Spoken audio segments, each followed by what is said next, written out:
there are those on YouTube and elsewhere who wish to deny the black African presence in Europe. They post their little videos with drawings and things depicting Moors as other than black, and would suggest to you that if there were blacks involved in the Moorish expansion in Europe, then they would be black slaves. The ignorant would have you believe that the only role that black Africans have played historically is as slaves. Now, these images tell the story. Not much more needs to be said.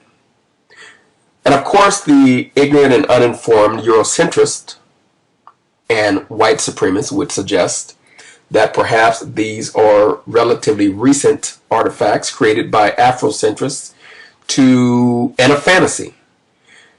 I'm not going to give you a history on these images and who these characters represent and where they are found at even today, because I would prefer that the detractors go ahead and expose their own ignorance by making such statements.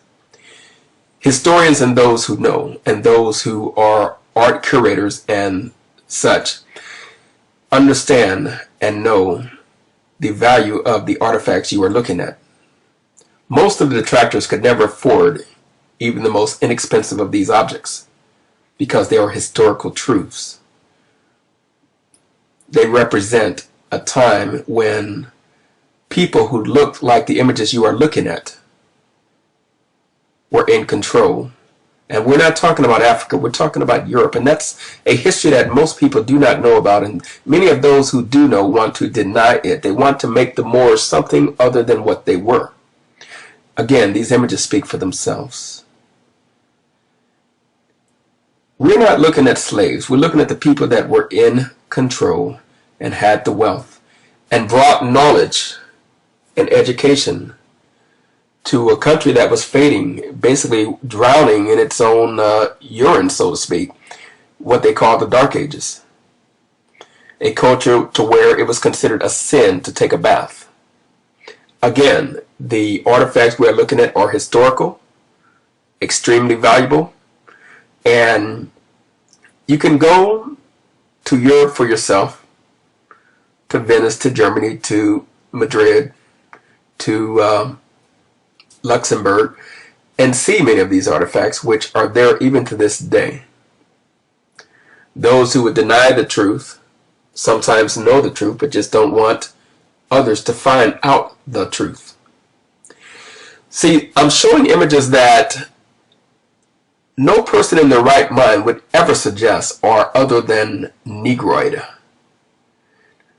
Many of the Moors were of a lighter skin complexion, particularly after a period of time. They were there for approximately 7 centuries, over 700 years that they were in control.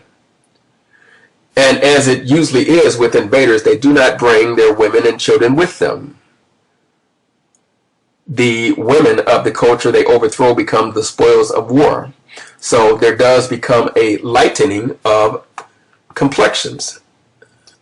So if you think about it, it only makes sense that if the Moors invaded and did not bring their own women with them and instead took wives and concubines from the natives who were of a white complexion for the most part, that eventually their offspring would become lighter and lighter.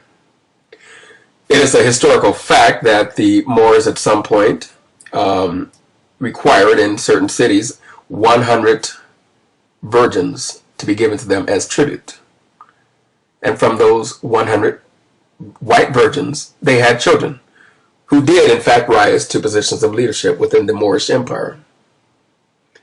So of course there was a lightening of the complexion of the Moors, but what you're looking at is authentic, genuine, original Moors, the black Moors, the ones that those who represent Eurocentricity want to deny.